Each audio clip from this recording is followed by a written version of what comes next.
When I was a child, my mother told us stories about her family gathering around the radio during World War II to listen to the 6 o'clock evening news. And because of the time, because of life at that time, that was the only time they gathered around the radio to hear the news. That was the only time. And in Canada, at least where my parents were, I believe there's one station. And it was the Canadian Broadcasting Corporation that would also get injected by the BBC in England. And that was their source of news, once a day. So, as you know now, we are in a very different situation. And the situation that we're in now with all of this technology is that there are drones capturing footage in countries of conflict. There's technologies that journalists have like never before. And the end result is, if we choose to, we have front row seats to what's going on in the world. We have front row seats to seeing tragedy, loss, desperation, criminal activity, you name it. We've got it right there, and we've got a front row seat. So I'm just realizing the impact that has on my mind. And I have access to authentic spiritual teachers who are coaching all of us in how to deal with this kind of information. Many people don't. So I was just thinking, what else can people do if you don't have a practice, but even if you do? And just the deluge of information that's available, that, of course, sometimes the news is reporting virtuous things, but largely the news is reporting really difficult situations in the world. So then the question always comes up in my mind, well, what can I do as one person? And again, Venerable Children, Venerable Kadro, all our teachers are coaching us and reminding us that, we can do a lot just by having our daily spiritual practice and cultivating kindness in our mind. That is a huge contribution. But then I was also thinking that, we can do a ground roots movement here. We're taught how to do this, but do I always think to do it? And I don't think I do. And that's reporting or sharing the goodness of others in my immediate circle. And so, for example, this isn't in my immediate circle, but it's a little bit removed. The other day, my sister was telling me this story that happened, this event happened within the last 2 weeks. So a friend of hers has a son who has a new modular home on many acres in central Alberta. So it's a new home, one of those put together things. And on this one particular day, he was sitting at his computer having a job interview. And in the middle of the interview, he heard the smoke alarm go off in his new home. And he was just in a room in his house. And after, I don't know what period of time, he didn't smell anything yet, but he just said to the interviewer, my smoke alarm is going off. I'm just going to go and see what's going on. So he opened the door to the room, and the smoke had engulfed the house, and there were flames coming out of the ceiling, and all of the exits from that room were blocked.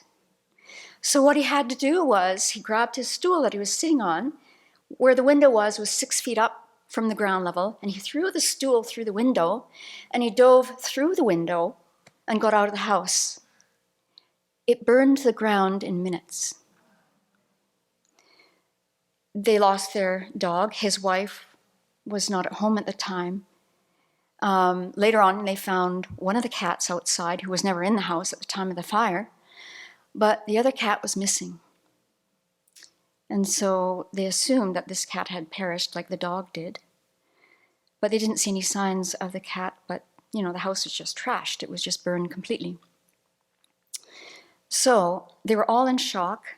The firefighter told this fellow, had you waited another sentence with that interviewer, we would have had a very different story here. You would not have made it out. So they were grieving all of this and in shock. And then 4 days later, the missing cat shows up.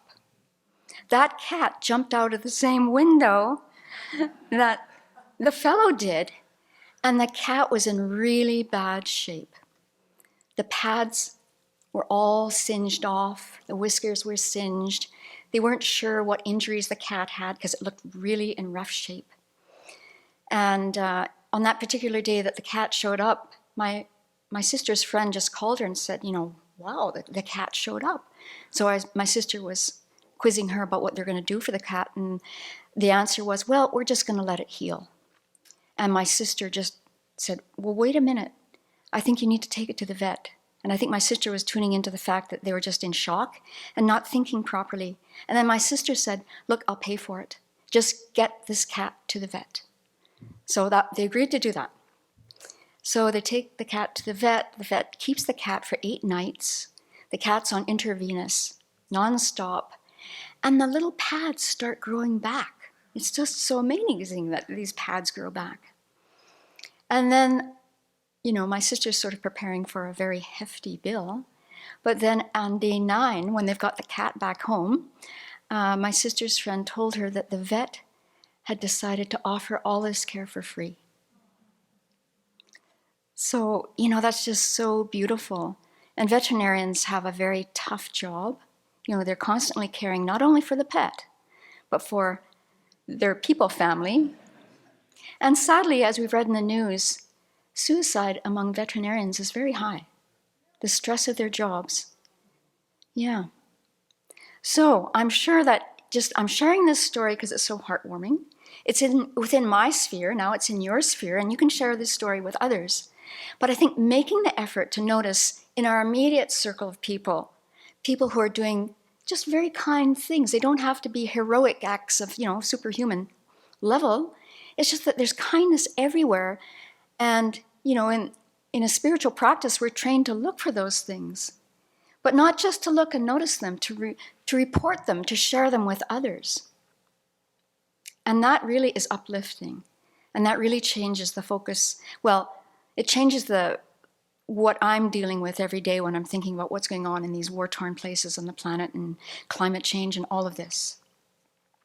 So I was just thinking that another thing that happens pretty commonly in the world, in any group, it can happen, you're gathered in a workplace for a meeting, but not everyone is there. You're going out for a walk, but not everyone in your group is there. You're doing something, but then it takes just one person to start talking in a very negative way about a person who's not present in the group. Right? So, I'm just going to say, what would you do? You're in this situation. Somebody starts trashing another person who's not present. So, Elton, what would you do? Well, I think it depends. It depends on my connection with that person, the situation. So, if he's a good friend of mine, I would definitely, give him the elbow and tell him to, just be quiet. But I think also I would go and see what is the real problem in that situation. Maybe he has some tension, or he has more problems and he's just exploding in that situation, because that's the tip of the iceberg. And then maybe I can also remind him to breathe and bring some joy and some lightness into the situation. It's not the end of the world. Calm things down. So there are many ways. Mm-hmm. Depends on my relationship, because I can also say, hey, I don't want to engage with this because I see it. In daily life, it's like one negative thing spreads a lot more than something good. And then other people get on that train, and I say, hey, I don't want to be, this is not, I learned that there are consequences, and I'm standing by my own truth. And in that way, at least be an example and a mirror that maybe this can raise some questions in people's heads. What is the consequence? What do you see? What did you learn? And those are good seeds that I will be planting. Thank you. Thank you. Taras, what would you say?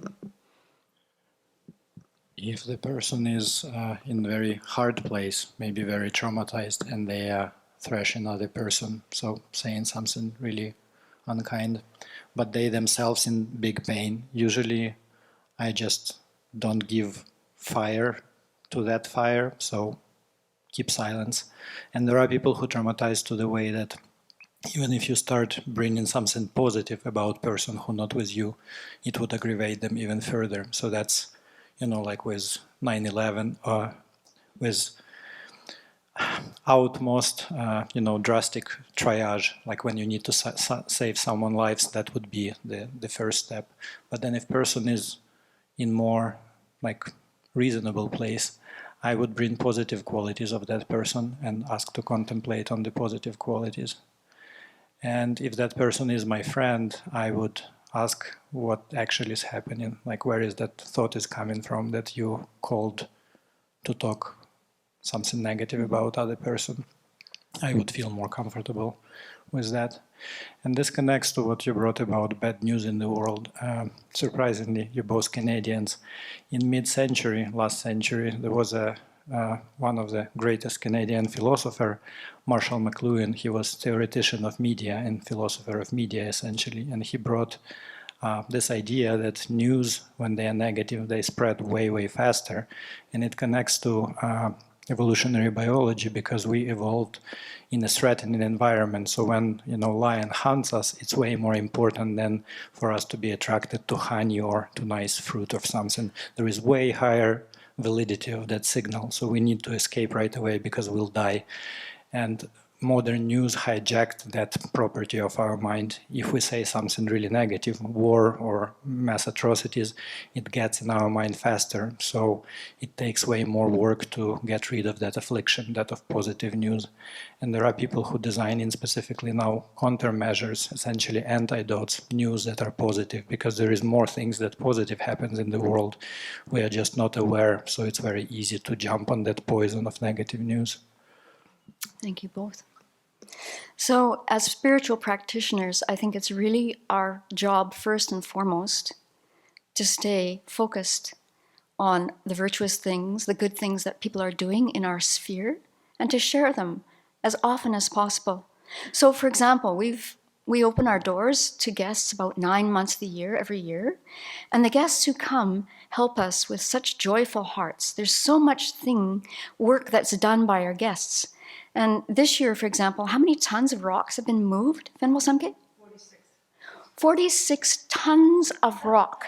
Now, yes, it has been moved, first of all, by the tractor to get it into position, but it's human hands that have been positioning 46 tons of rock so that the landscaping around the buildings makes it fire safe. And this is thanks to our guests. And so the other day, I was talking to someone at the table I was at, and I said, you look so joyful when you do this, but if you were doing this job at home, would you be joyful? And they said, no way. No, I would hire someone else to do it. But when I come to the Abbey, I know that it is benefiting so many people, not just people who live here, but people for, way in the future by doing this job, and so I'm happy to do it. So let's really watch our mind. We can make an impact. One individual can. Let's really look for the positive in others. And when the people around us get sideswiped by afflictions, like we all do, like I do, we can gently guide them back to seeing a bigger picture. This person, yes, they might have done that, but look at all these other good qualities that this person has. So let's make that kind of difference.